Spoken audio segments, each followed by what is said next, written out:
Habib Bahar berkata, satu Habib lebih utama daripada 70 kiai. Yang ngomong bukan Bahar bin Smith, yang ngomong Syekh Abil Hasan As-Sindi.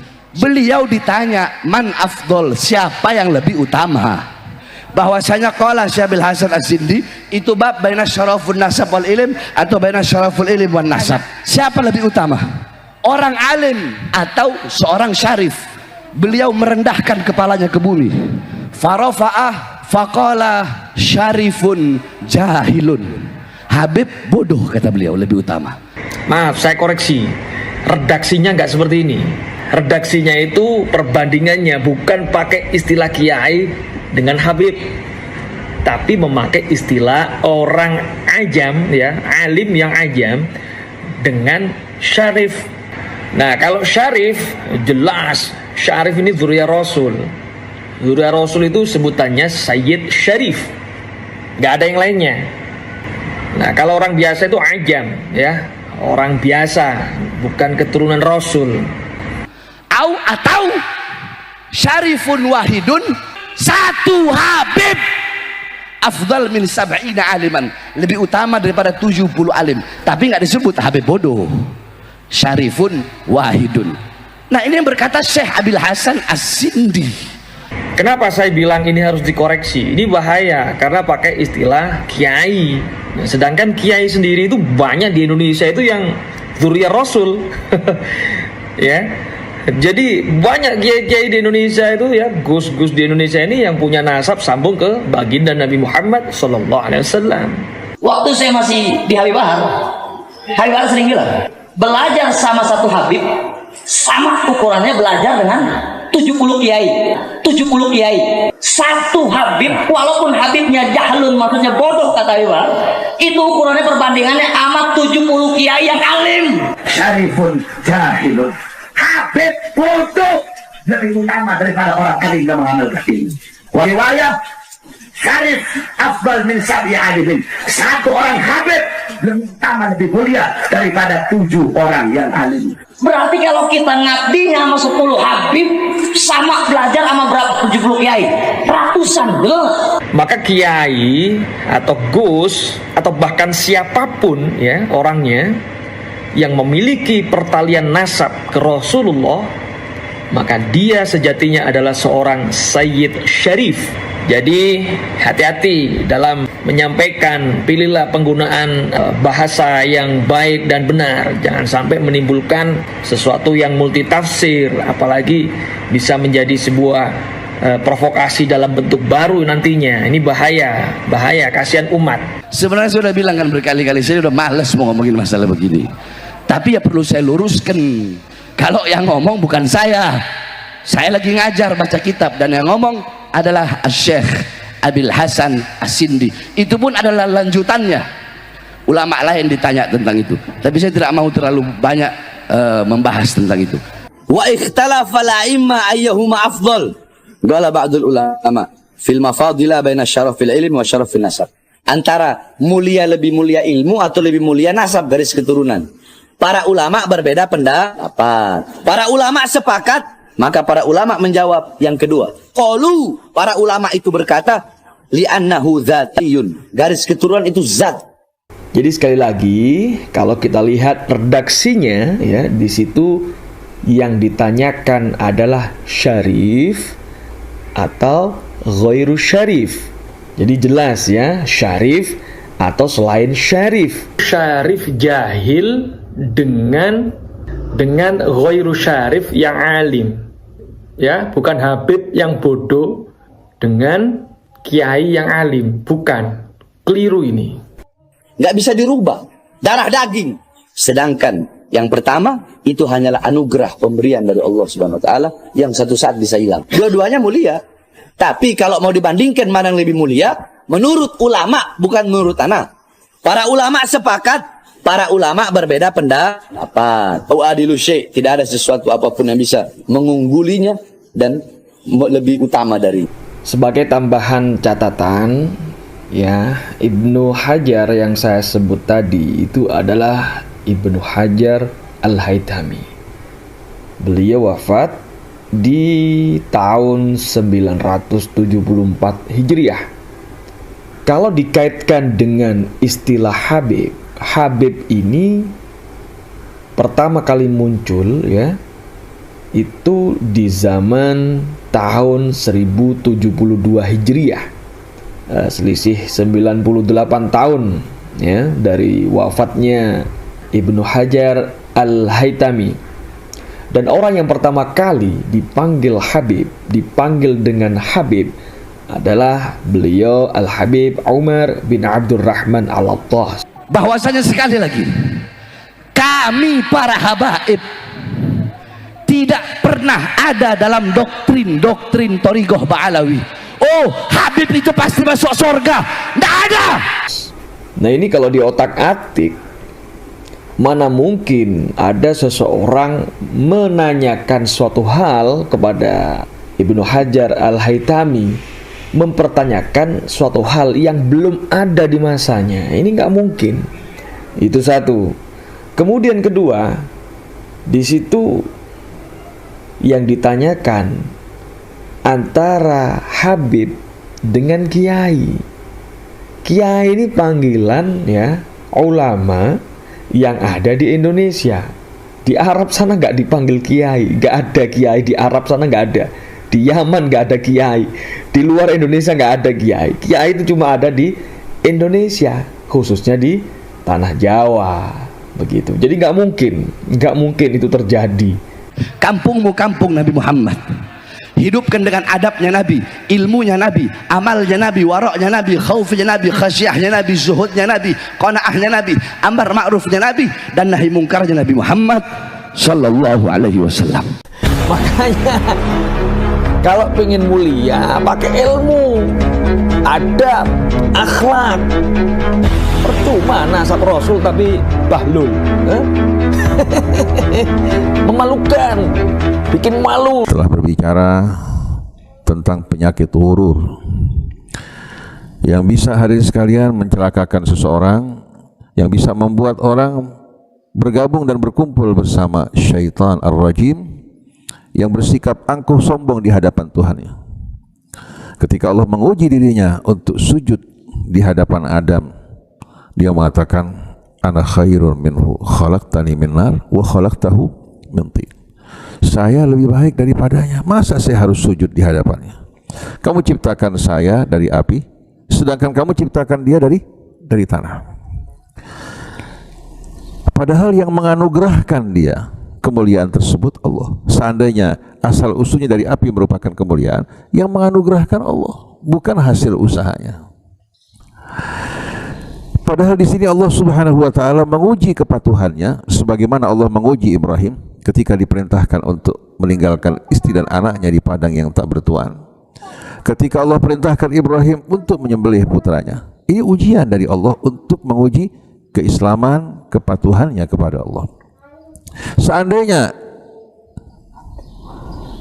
iblis, kata iblis ini di belakang hari, karena sebelumnya dia berasal dari bangsa jin, belum dikenal dengan nama iblis kecuali setelah dia membangkang dan menentang. Kalau pada saat itu dia tunduk mentaati perintah Allah, dia akan menjadi orang yang betul-betul dimuliakan Allah Subhanahu wa taala. Karena mulianya seseorang bukan karena asal usulnya, tapi mulianya seseorang karena ketaatan kepatuhannya kepada Allah. Tapi iblis bangga diri, membanggakan asal usulnya, akhirnya akal sehatnya hilang. Dia bersikap sombong, angkuh di hadapan Allah. Langsung Allah berkata padanya, qala fahbit minha fama yakunu laka an tatakabbara fiha fakhruj innaka minas sagirin. Langsung Allah bilang, kamu turun dari tempat ini, tempat yang mulia, di mana tadinya dia berkumpul bersama para malaikat beribadah pada Allah. Allah perintahkan dia turun dari tempat yang mulia tersebut menuju tempat yang rendah. Itu tempat yang betul-betul apa? Tempat yang betul-betul tak dapat dibandingkan dengan kehidupan sebelumnya. Sungguh tidak dibenarkan bagimu untuk bersikap sombong di tempat ini. Maka keluarlah kamu, innaka minas sagirin, sesungguhnya kamu termasuk dari makhluk yang hina. Kalau sagir artinya kecil, kalau sagir artinya hina dina. Oleh karena itu, siapa saja yang ingin memasuki kehidupan yang mulia, berkumpul bersama para nabinya dan para salihin di taman syurganya, dia betul-betul harus menjauhkan dari sikap sombong dan angkuh. Hingga Nabi mengatakan, la yadkhulul jannah man kana fi qalbihi mithqalu habbatin min khardal. Tidak akan masuk ke dalam surga orang yang di hatinya ada benih kesombongan sekecil apapun. Karena kalau ada kesombongan, pasti ada kebanggaan, dari kebanggaan muncul pembangkangan. Dia akan mengambil dari agama yang cocok dengan dia, adapun agama, tuntunan Allah yang tidak cocok, dia akan abaikan. Ini yang terjadi pada iblis. Sebelumnya dia merupakan makhluk yang taat. Begitu diuji oleh Allah, kesombongannya muncul yang tadinya tidak disadari. Oleh karena itu Allah mengatakan, aba wastakbar. Ketika diperintahkan sujud, dia mengatakan, dia menolak dan menyombongkan diri. Wa kana minal kafirin. Karena ini menjelaskan masa sebelumnya. Dia tidak menyadari bahwa dirinya sombong kecuali waktu diuji. Kita ini tidak tahu diri kita sombong tidak sombong, ya, kecuali setelah kita menjalani ujian. Kita tidak tahu kita ini jujur tidak jujur kecuali waktu diserahkan amanat. Baru pada saat itu akan terlihat apakah kita termasuk orang yang jujur atau tidak. Jadi seluruh kehidupan kita ini merupakan ladang ujian. Oleh karena itu kita perlu waspada dari dua penyakit yang tidak terpisah satu dengan lainnya, yaitu sombong dan iri. Sombong ini merupakan penyakit iblis. Iri dengki juga merupakan penyakit iblis. Yang mendorong dirinya untuk membangkang dan menentang adalah iri dan dengkinya. Yang membuat dia merasa tidak patut untuk tunduk kepada Allah juga apa? Sombong dan bangga dirinya. Nah, kita akan membaca beberapa ayat dari suratun Nisa, dimulai dari ayat 49. Dari 49, mari bersama-sama kita renungkan ya, bagaimana Allah Subhanahu wa taala mengingatkan kita dari dua penyakit tersebut. Itu penyakit bangga diri, merasa diri ini betul-betul baik, sempurna, suci, mulia, atau sebagai hamba yang terdekat dengan Allah, atau merasa sebagai hamba pilihan.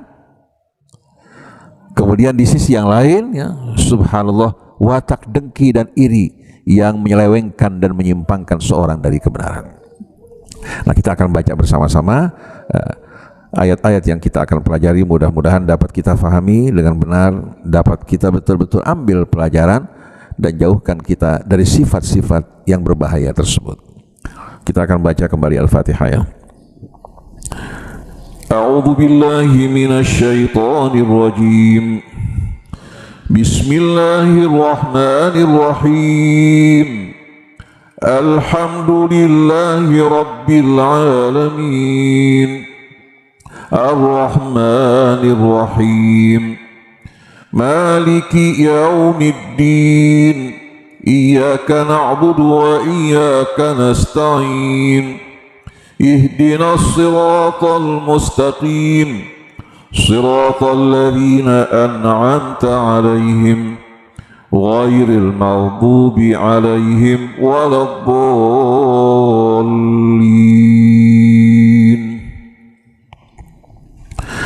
Alam tara ilal ladzina yuzakkuna anfusahum balillahu yuzakki man yasha'u wa la yuzlamuna fatila. انظر كيف يفترون على الله الكذب وكفى به إثما مبينا.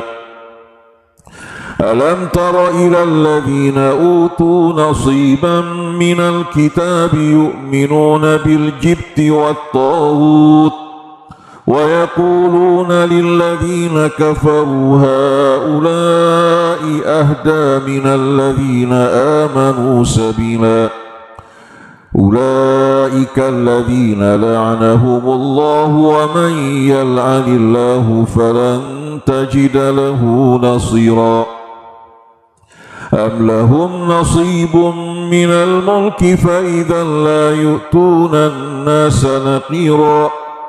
أم يحسدون الناس على ما آتاهم الله من فضله فقد آتينا آل إبراهيم الكتاب والحكمة وآتيناهم ملكا عظيما. فمنهم من آمن به ومنهم من صد عنه وكفى بجهنم سعيرا. Innal ladzina kafaru bi ayatina sawfa nuslihim nara kullama nadijat juluduhum baddalnahum juludan ghayraha liyadhuqul adzab innallaha kana azizan hakima. والذين آمنوا وعملوا الصالحات سندخلهم جنات تجري من تحتها الأنهار خالدين فيها أبدا لهم فيها أزواج مطهرة وندخلهم ظلا ظليلا صدق الله العظيم صدق الله العظيم وصدق رسوله الكريم. ألم ترى إلى الذين يزكون أنفسهم بل الله يزكي من يشاء ولا يظلمون فتيلا. Apa kamu tidak memperhatikan, wahai Rasulullah, apa kamu tidak melihat mereka-mereka yang menganggap diri mereka suci, menganggap diri mereka mulia, menganggap seolah-olah mereka berada pada kedudukan yang amat tinggi. Balillahu yuzakki man yasha. Ini semua merupakan tindakan yang tidak benar dan bodoh. Bukan mereka ya yang menentukan siapa yang suci, siapa yang kotor, siapa yang mulia, siapa yang hina. Balillahu yuzakki man yasha, tapi Allah Subhanahu wa taala yang akan mensucikan siapa yang dikehendaki. Wala yuzlamuna fatila, dan mereka tidak akan dizalimi sekecil apapun. Fatil di sini ya menunjukkan hadirin sekalian perumpamaan sesuatu yang kecil dan rendah. Mereka tidak akan dizalimi sedikit pun juga. Walaupun kamu menganggap diri kamu suci, menganggap diri kamu mulia, menganggap diri kamu seolah-olah memiliki kafling-kafling di surga, semua itu tidak akan berarti apa-apa, karena yang menentukan adalah Allah.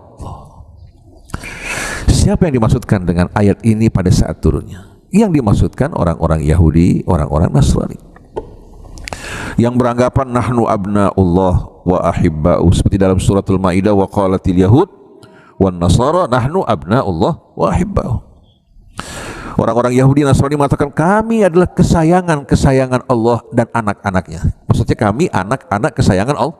Dijawab oleh Allah, qul falima yu'adzibukum bidzunubikum. Kalau betul kalian sebagai anak-anak kesayangan Allah, kenapa Allah menyiksa, menghukum kalian dengan dosa kalian?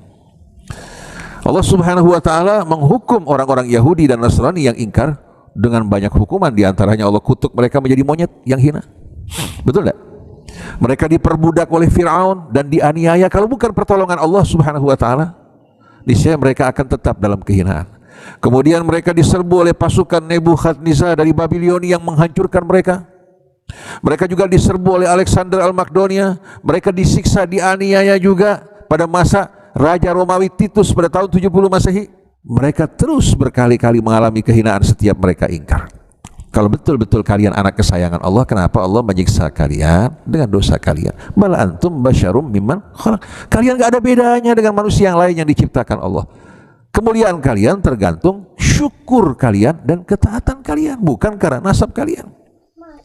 Sebagaimana ini merupakan peringatan bagi Bani Israel, peringatan juga bagi keluarga keturunan Nabi kita Muhammad SAW.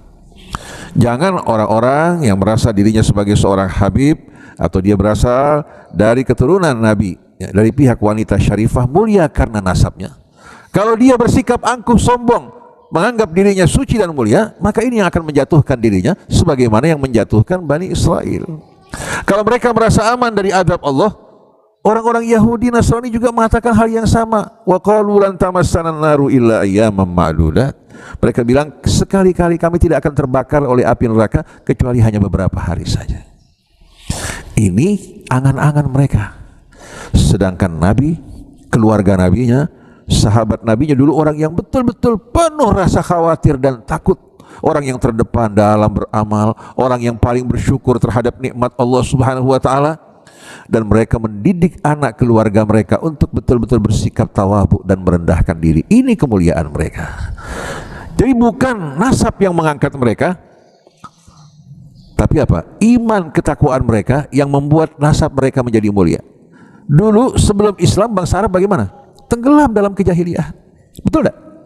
Begitu mereka beriman pada Allah, iman mereka yang memuliakan nasab mereka. Bilal sebelum beriman hamba sahaya, tapi begitu dia beriman bertakwa, duduk sejajar dengan Nabi kita sebagai sahabat mulia beliau. Salman Al-Farisi datang dari Persia, seorang yang tidak dikenal sebelum dia beriman. Begitu dia beriman, Rasulullah masukkan dia dalam keluarga nabinya. Jadi kesempatan terbuka bagi setiap orang untuk masuk ke dalam golongan yang mulia dengan iman, ketakwaan dan ketaatan. Tapi siapa yang diberikan kemuliaan nasab, kedudukan, tapi tidak disyukuri, maka orang seperti ini orang yang menjatuhkan dirinya, bukan dijatuhkan Allah. Oleh karena itu Allah berfirman pada akhir surat Muhammad, wa in tatawallau, kalau kalian berpaling, kalian wahai keluarga nabinya, wahai bangsa Arabnya, atau wahai kaum musliminnya, kalau kalian berpaling tidak menyambut seruan Allah, Allah akan gantikan kalian dengan kaum yang lain. Yastabdil qauman ghairakum thumma la yakunu amsalakum, kemudian mereka tidak seperti kalian. Dalam perjuangan menghadapi Israel, sebagian besar negara-negara Arab duduk berpangku tangan. Bahkan Emir Saudi Muhammad bin Saud datang ke Israel memberikan dukungan, termasuk raja-raja mereka. Apakah Allah Subhanahu wa taala akan mendiamkan mereka? Tidak. Di sini ujian yang menentukan apakah mereka orang-orang yang beriman, apakah bukan orang-orang yang beriman. Tahu-tahu dari Indonesia yang jauh ternyata mengirimkan para dokter, membangun rumah sakit, memberikan dukungan buat mereka. Ini kemuliaan buat orang-orang kita di Indonesia yang mempunyai kecintaan kepada saudara mereka di Palestina, padahal bukan satu bangsa. Ini pelajaran buat kita agar kita tidak tertipu oleh syaitan. Tapi begitu orang-orang membanggakan diri mereka, akan menjadi jebakan syaitan dan berkumpul bersamanya. Mulai kalau dia tidak dihormati, tidak dihargai, ya, atau perhatian jauh dari mereka, akan muncul kedengkian dan kebencian. Saya ingin bertanya pada Bapak Ibu, anak Adam, anak langsungnya tega membunuh saudaranya. Apa kira-kira yang mendorong dirinya untuk membunuh saudaranya? Karena rasa dengki. Persembahan saudaranya diterima, persembahan ini tidak diterima, langsung dia mengatakan, qala la aqtulannak, aku akan membunuh engkau. Dijawab oleh saudaranya untuk menyadarkan dia, qala innama yataqabbalullahu minal muttaqin, Allah hanya menerima dari orang yang bertakwa. Kalau kamu ingin diterima, bertakwa pada Allah. Tapi dia tidak terima gara-gara kamu, amal saya tidak diterima. La in basatta ilayya yadaka litaqtulani ma ana bibasiti yadiya ilaika liaqtulak inni akhafullaha rabbal alamin. Kalau kamu mengulurkan tangan kamu untuk membunuh saya tidak akan mengulurkan tangan saya untuk membunuh kamu. Saya takut kepada Allah Tuhan semesta alam. Tapi apa? Rasa dengki membakar dirinya, menghilangkan akalnya. Fatawa'at lahu nafsuhu qatla akhihi faqatalahu fa asbaha minal khasirin. Dia terbawa oleh nafsunya, akhirnya membunuh saudaranya. Setelah dia membunuh, baru timbul perasaan menyesal yang luar biasa. Tapi nasi telah menjadi bubur. Ini bahaya kedengkian. Begitu juga saya ingin bertanya pada Bapak Ibu, apa yang mendorong saudara-saudara Yusuf untuk memasukkan saudara mereka ke dalam sumur? Ini anak Nabi, betul tidak? Sebagaimana Habil dan Qabil anak Nabi, ini juga anak Nabi, bersama-sama berserikat untuk membunuh saudaranya pertama. Uqtulu Yusuf aw itrahuhu ardan yakhlu lakum wajhu abikum wa takunu min ba'dihi qauman salihin.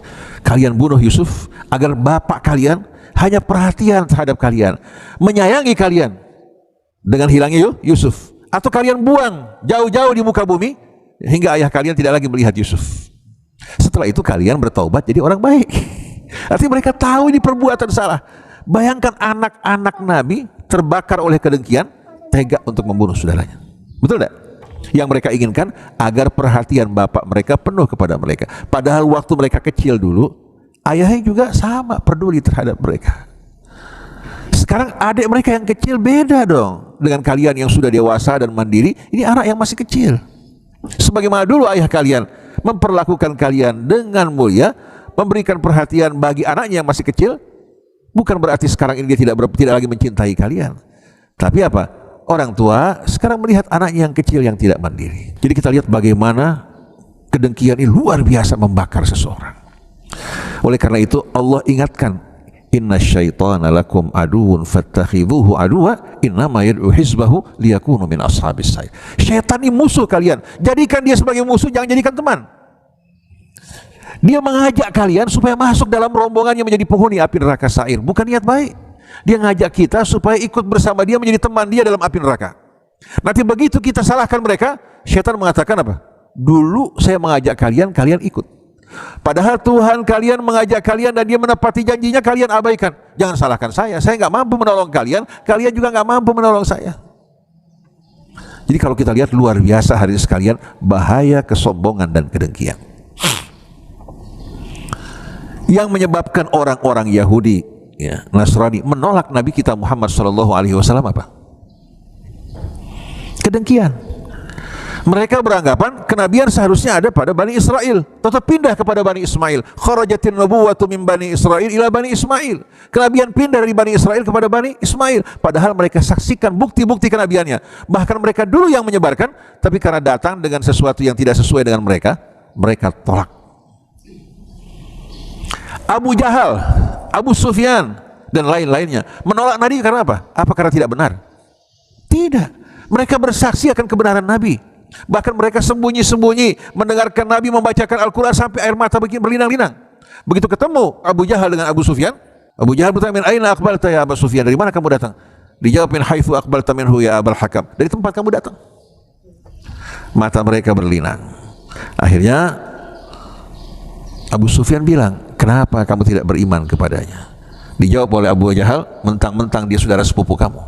An kana ibn ammik." Akhirnya dua-duanya bersumpah untuk tidak lagi mendengarkan Rasul, supaya orang-orang Quraisy tidak terpedaya nanti akibat ulah perbuatan mereka. Ternyata besoknya mereka mendengarkan lagi, karena Abu Jahal berpikir Abu Sufyan tidak akan datang, Abu Sufyan juga berpikir Abu Jahal tidak akan datang. Ini membuktikan mereka sebetulnya menyadari kebenaran Rasul. Cuma mereka mengatakan, kenapa kok wahyu turun pada seorang yatim dari anak yatim Quraisy, bukan dari orang yang kaya? Dan kenapa turun di Bani Hashim? Kenapa bukan turun di Bani Makhzum, sukunya Abu Jahal? Dulu mereka berlomba dalam menyambut jamaah haji, dalam menyediakan makanan maupun minuman, masing-masing berlomba dalam kebanggaan. Tahu-tahu wahyu diturunkan oleh Allah kepada seorang anak yatim dari anak yatim Quraisy. Jadi kedengkian ini hadirin sekalian, menghalangi mereka untuk menerima kebenaran. Dan kita tahu kedengkian ini muncul juga tidak lepas dari kesombongan. Kesombongan juga melahirkan kedengkian. Jadi saling berpengaruh satu dengan lainnya. Kalau kita perhatikan geger nasab saat ini yang heboh dan diributkan, tidak lepas dari dua hal. Kebanggaan sebagian orang, kedengkian sebagian orang yang lain. Dua-duanya wal'iyadzubillah bukan orang yang akan disambut oleh Allah, tapi orang-orang yang sama sekali tidak akan dilihat oleh Allah. Tapi kalau orang-orang yang beriman kepada Allah, bertakwa, yang mereka dambakan Allah hari akhirat dan hatinya selalu mengingat Allah. Laqad kana lakum fi Rasulillahi uswatun hasanatun liman kana yarjullah wal yaumal akhir wa dzakarallaha katsira. Apakah Habib mulia karena nasabnya? Tidak. Itu bukan usaha dia. Tapi Allah uji dirinya. Lalu yang non Habib, apakah hina karena dia bukan Habib? Tidak. Kalau dia beriman bertakwa, maka dia akan melompat menuju kedudukan yang mulia dan tinggi. Kenapa orang harus bangga? Kenapa orang harus dengki? Ini penyakit-penyakit orang-orang yang betul-betul dijauhkan dari rahmat Allah Subhanahu wa taala, kecuali mereka sadar. Nah, selanjutnya kita lihat bagaimana akibat dari kedengkian. Setelah itu Allah ingatkan, undur kaifa yaftaruna 'alallahil kadhiba wa kafa bihi itsman mubina. Lihat wahai Rasulullah, bagaimana mereka mengada-adakan kebohongan. Kami. Kemudian yang bangga mengatakan kami begini, kami begitu. Yang dengki mulai juga mengada-adakan kebohongan. Lihat bagaimana mereka mengada-adakan kebohongan. Dan cukup ini merupakan satu dosa yang amat nyata. Begitu orang bangga, bisa melahirkan kebohongan. Begitu orang dengki juga, bisa melahirkan apa? Juga kebohongan. Wa ainur ridha an kulli aibin kalilatun walakin aina sukhti tubdil masawiya. Orang kalau cinta, semua yang jelek gak kelihatan, tapi kalau benci, semua yang baik tidak akan terlihat, yang kelihatan hanya yang buruk. Betul tidak? Jadi begitu orang dengki, maka dia tidak akan lihat kebaikan orang yang dia dengki. Begitu juga begitu seorang mulai bangga diri, ya, dia hanya melihat kebesaran dirinya, kemuliaannya. Dia lupa untuk mengoreksi dirinya, padahal seharusnya seorang hamba yang benar itu selalu mengoreksi dirinya. Bukan matanya melihat aurat orang lain, yang diperhatikan kekurangannya dan berusaha memperbaiki dirinya. Kemudian dia tidak akan pernah merasa iri terhadap nikmat yang Allah berikan pada orang lain, karena kekayaan Allah melimpah. Kalau dia nggak dapat di sini, dia bisa dapat dari yang lain. Betul tidak? Kenapa dia harus iri terhadap pemberian Allah yang ada pada seseorang, padahal dia bisa mendapatkan pemberian-pemberian yang lain? Manifestasi dari kedengkian orang-orang Yahudi, ya. Padahal mereka tahu kebenaran, diceritakan pada ayat 51 di sini. Alam tara ilal ladzina utu nasiban minal kitabi yu'minuna bil jibti wat taghut wa yaquluna lil ladzina kafaru haula'i ahda minal ladzina amanu sabila. Apakah kamu tidak melihat, memperhatikan kepada mereka yang telah diberikan nasiban minal kitab, bahagian dari Alkitab? Allah ajarkan kitab Allah kepada mereka. Ternyata kitab Allah mereka abaikan, mereka beriman kepada jibti dan taghut. Dan mereka berkata kepada orang-orang kafir bahwa orang-orang kafir ini lebih benar, lebih lurus jalan hidupnya dibandingkan dari orang yang beriman. Kejadian ini terjadi ketika tokoh Yahudi Bani Nadir yang bernama Huyai bin Akhtab, musuh Rasulullah dan musuh Islam yang luar biasa dahsyatnya. Yang ajaib, anak perempuannya istri Rasul, bapaknya musuh bebuyutan Rasulullah, ya, yang menghasut dan memfitnah, mengobarkan peperangan, bahkan merencanakan pembunuhan terhadap Nabi. Dia merupakan pemimpin Bani Nadir. Tapi subhanallah, maha kuasa Allah, putri beliau yang bernama Safiyah ternyata istri Nabi kita Muhammad SAW. Menakjubkan gak hadirin sekalian? Jadi orang gak bisa disamakan. Setelah Bani Nadir mengalami kehancuran, Huyai bin Akhtab mulai keliling di tengah-tengah suku bangsa Arab, menghasut mereka untuk mengobarkan peperangan dalam memerangi Nabi kita Muhammad SAW di Madinah. Dia keliling dari suku bangsa Arab satu ke satu sampai ke Mekah. Dia datangi para pemuka kaum musyrikin di Mekah. Dia mengatakan, kita orang-orang Yahudi sudah bersepakat, bahkan Yahudi dalam kota Madinah, Bani Quraidah, untuk serentak memerangi Muhammad sallallahu alaihi wasallam. Lalu orang-orang musyrik di Mekah bertanya, mana yang lebih benar, ajaran kami apa ajaran Muhammad? Huyai bin Akhtab mengatakan ajaran kalian lebih benar dibandingkan ajaran Muhammad. Padahal dia tahu yang disampaikan Rasul merupakan kebenaran. Karena kedengkian, kebencian, mereka mengatakan orang-orang musyrik yang menyembah berhala lebih benar daripada Rasulullah yang mengajak mereka meninggalkan penyembahan berhala. Lihat bahaya kedengkian hari ini sekalian. Bahaya enggak? Dan kedengkian ini penyakit menular. Dia bisa menyebarkan fitnah, menghasut, hingga akhirnya orang masuk dalam perangkap kebencian seperti yang dilakukan Huyai bin Akhtab kepada suku-suku bangsa Arab. Akhirnya Huyai bin Akhtab berhasil menggerakkan pasukan besar bersama orang-orang Yahudinya, berkumpul mengepung kota Madinah yang dikenal dengan peperangan Ahzab. Itu akibat Huyai bin Akhtab. Jadi mereka mengatakan bahwa ajaran orang musyrik, cara hidup mereka lebih benar dibandingkan ajaran Nabi. Adapun kata al-jibtu dan kata taghut, al-jibti dalam bahasa Arab di sini merupakan mustalah syar'i, bukan merupakan kata-kata yang umum dikenal di tengah-tengah mereka, sesuatu keburukan, ya, penyimpangan, kebejatan yang berada pada puncaknya, namanya al-jibtu. Sedangkan taghut diambil tagha yatgha tughyanan, kesombongan, keangkuhan, ya, yang melampaui batas juga dikatakan taghut. Inna lamma taghal ma, sesuatu yang melampaui batas. Taghin, seorang yang tiran, yang aniaya, yang semena-mena, yang bersikap sombong, dikatakan taghin. Nah, taghut ini mubalaghahnya hari ini sekalian. Jadi kedua-duanya menunjukkan puncak kebejatan, kebobrokan, penyimpangan. Orang yang menyembah berhala, penyembahan terhadap berhala ini menunjukkan orang kehilangan akal sehatnya. Betul tidak? Orang kehilangan akal sehat, kehilangan nalarnya yang seharusnya, ya, dia sebagai hamba yang dimuliakan Allah sebagai khalifahnya, mengambil semua sebagai manfaat, ternyata dia merelakan diri sujud di hadapan berhala. Nah, berhala-berhala ini namanya jibt, al-jibt. Sedangkan taghut adalah dalang-dalangnya. Karena taghin biasanya kembali kepada orang, taghut merupakan dalang-dalang yang mengajak ke sana, namanya taghut. Al-jibtu merupakan hal-hal yang buruk, yang menyimpang, yang bejat, ya, sampai pada puncaknya di mana orang kehilangan nalarnya. Sedangkan taghut menggambarkan mereka-mereka yang menjadi dalang, yang mengajak, yang menghalau, yang menggiring ke sana, mereka dapat dikatakan sebagai taghut. Rajanya iblis. Kemudian di bawah pasukan-pasukannya adalah pasukan iblis yang mengajak ke arah tersebut. Jadi apa kamu tidak melihat kepada mereka-mereka, ya, yang dianugerahkan Allah bahagian dari Alkitab yang seharusnya memuliakan mereka, mereka beriman kepada al-jibti, berhala-berhala, ya, penyembahan-penyembahan terhadap hawa nafsu, penyimpangan, kemudian wat taghut, dan beriman kepada taghut yang mengajak mereka untuk meninggalkan ajaran Allah, yang menyimpang dari kebenaran, yang tidak sesuai dengan akal sehat. Nah, Huyai bin Akhtab termasuk taghut di sini. Begitu juga ulama-ulama yang mengajak orang menjauh dari Allah, juga taghut. Nah, tanpa kita sadari hadirin sekalian, contoh-contoh pada masa lampau berlaku pada saat ini. Ulaikal ladzina la'anahumullah, mereka lah orang-orang yang dilaknat, dikutuk oleh Allah. Wa may yal'anillah falan tajida lahum siapa? Nasira.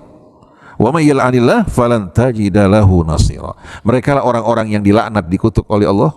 Wa may yal'anillah, siapa yang dilaknat oleh Allah, engkau tidak akan pernah menjumpai penolong yang kuasa untuk menolong dirinya. Jadi kita lihat hadirin sekalian bagaimana kesombongan, kedengkian menyebabkan Huyai bin Akhtab menolak kebenaran dan mengingkarinya padahal dia tahu, dan mendorong dirinya untuk menghasut, ya, mengajak orang untuk memerangi kebenaran tersebut sampai ucapannya bertentangan dengan apa yang di hatinya dari kebenaran. Lalu Allah Subhanahu wa taala terangkan di sini bagaimana penyimpangan, penyelewengan dari kepribadian mereka. Am lahum nasibum minal mulki fa idzal la yu'tuna an-nasa naqira.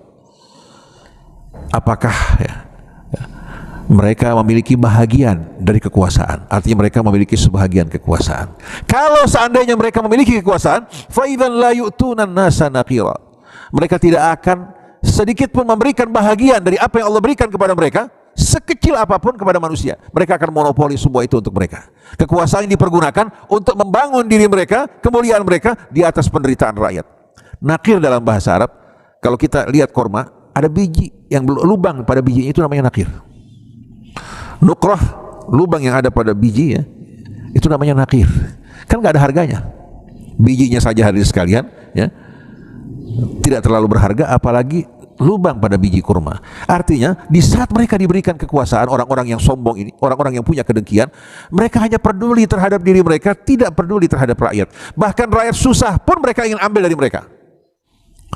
Kemudian am yahsudunan nas ala ma atahumullahu min fadlih faqad ataina ala Ibrahim al-kitaba wal hikmata wa atainahum mulkan azima. Apakah mereka iri terhadap apa yang Allah karuniakan kepada sebahagian hambanya? Allah membagi-bagikan karunia-Nya kepada siapa yang dikehendaki. Allah berikan sebahagiannya kekayaan, sebahagiannya kedudukan, sebahagian lagi ilmu, sebahagian lagi kemuliaan nasab. Semua ini bukan pertanda kemuliaan mereka, tapi ujian bagi mereka. Jadi apakah mereka iri terhadap apa yang Allah Subhanahu wa taala karuniakan? Dari karunia-Nya bagi mereka. Faqad ataina ala Ibrahim al-kitaba wal hikmata wa atainahum mulkan azima. Sungguh kami telah memberikan bagi Ibrahim dan keluarga Ibrahim Alkitab. Kitab Allah diturunkan pada keluarga Ibrahim. Wal hikmah, Allah anugerahkan mereka al-hikmah. Wa atainahum mulkan azima, dan kami anugerahkan bagi mereka kekuasaan kerajaan yang besar seperti yang Allah berikan kepada Daud dan Sulaiman. Ini juga keluarga Ibrahim. Lalu Allah Subhanahu wa taala jelaskan di sini al-haddul fasil. Dengan tegas Allah mengatakan faminhum man amana bihi wa minhum man sadda anhu. Di antara keluarga Ibrahim ada yang beriman padanya, ikut jejak kakeknya. Wa minhum man sadda anhu, di antaranya ada yang berpaling meninggalkan sang kakek, tidak mengikuti jalannya. Wa kafa bi jahannam sa'ira, dan cukup api neraka sebagai apa?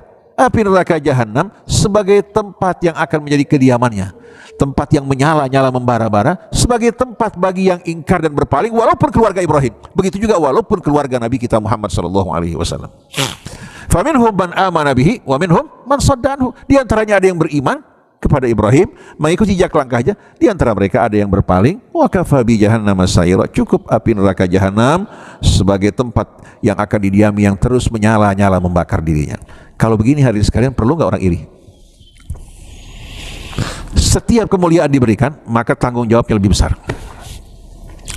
Saya sering mendengar orang berdoa, Rabbana anzil alaina ma'idatan minas sama.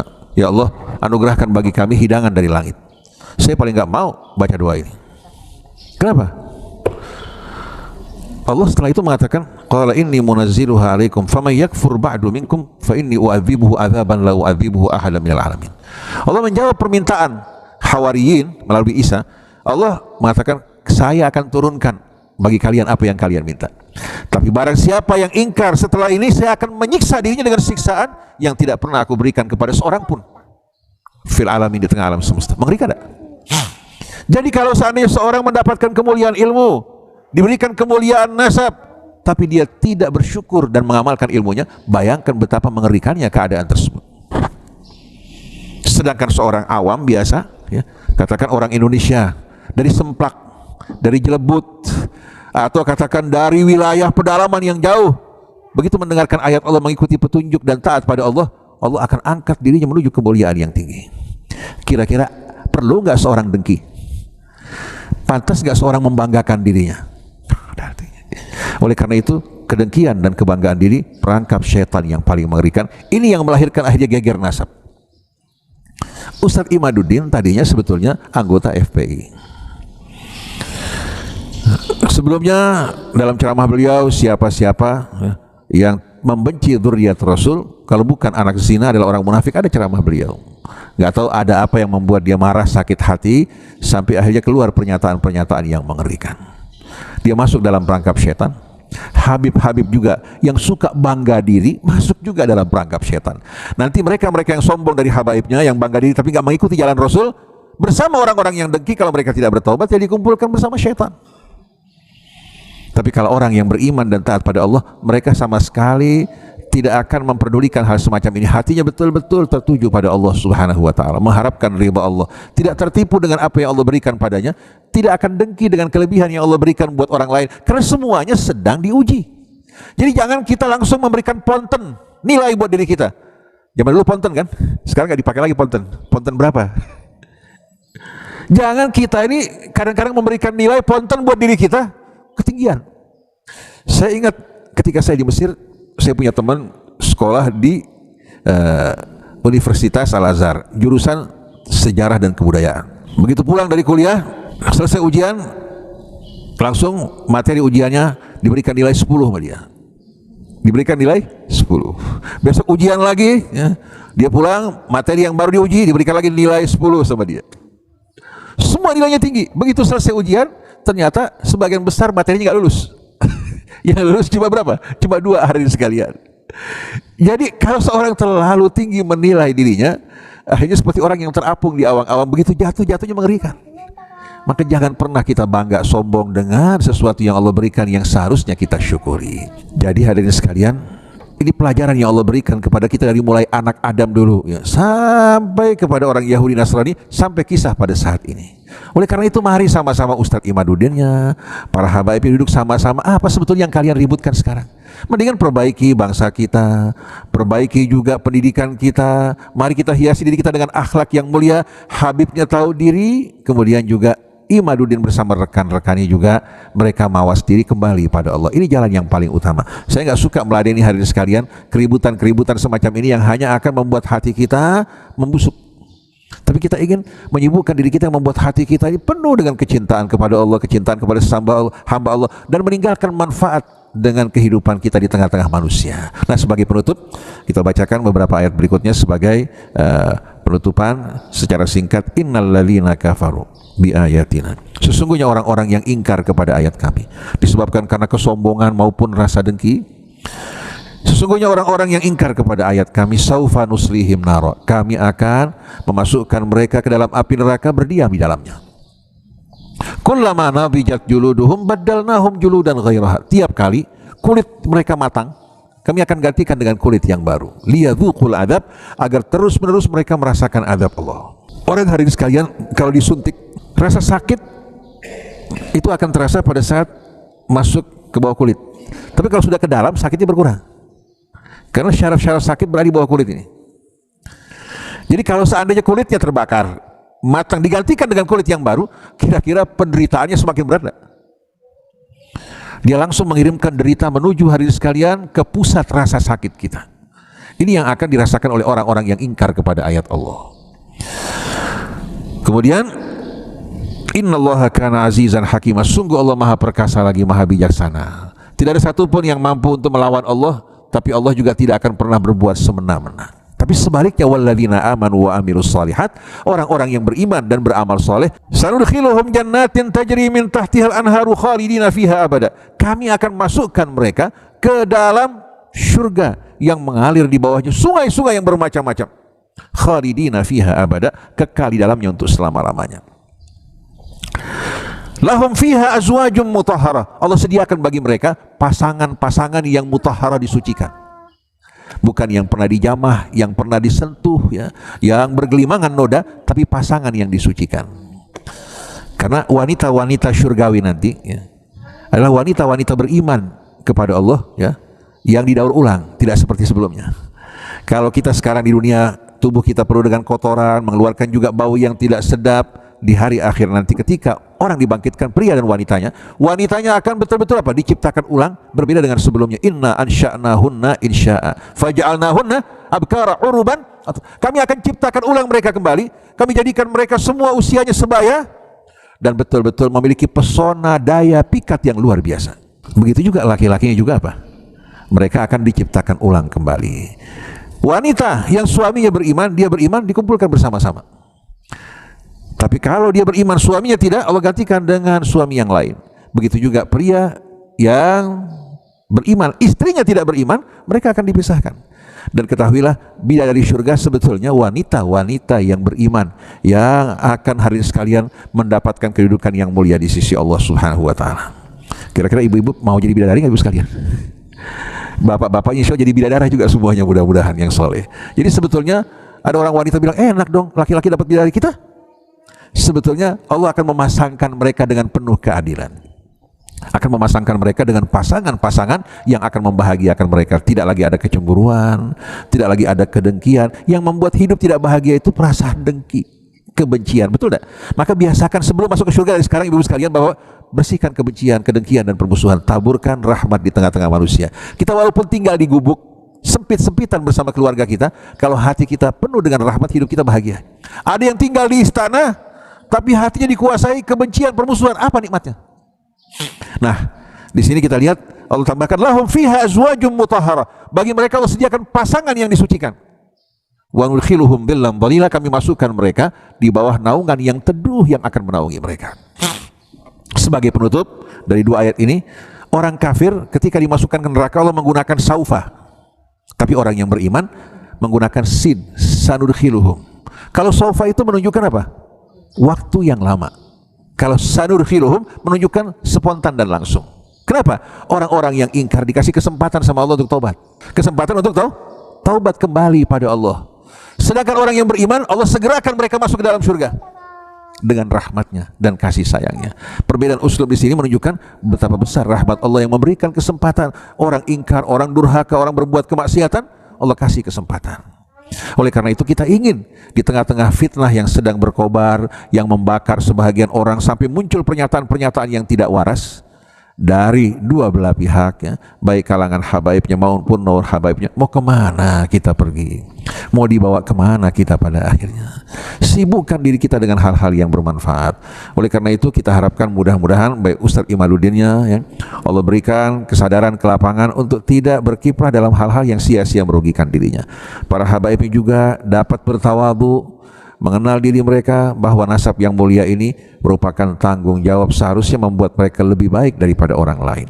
Jadi mari bersama-sama kita kembali kepada Allah, sibukkan diri kita dengan yang bermanfaat, didik anak kita jadi contoh yang baik di tengah-tengah mereka, dan ajak kepada yang ma'ruf, cegah dari yang mungkar. Mari kita bela saudara kita di Palestina dan perbaiki bangsa negeri kita. Itulah tadi ulasan tentang beberapa ungkapan yang sangat kontroversi dari Bahar bin Smith, namun dipatahkan oleh Syed Zulfikar yang memang secara lafal dan juga pembacaan dan juga artinya dari kitab yang sudah dibacakan oleh Bahar bin Smith ini beda versi nih teman-teman. Artinya Bahar bin Smith mengatakan bahwa satu Habib ini lebih mulia daripada 70 kiai atau ulama. Namun sudah dipatahkan oleh Syed Zulfikar, di dalam kitab tersebut tidak mengandung kata Habib tapi Syed.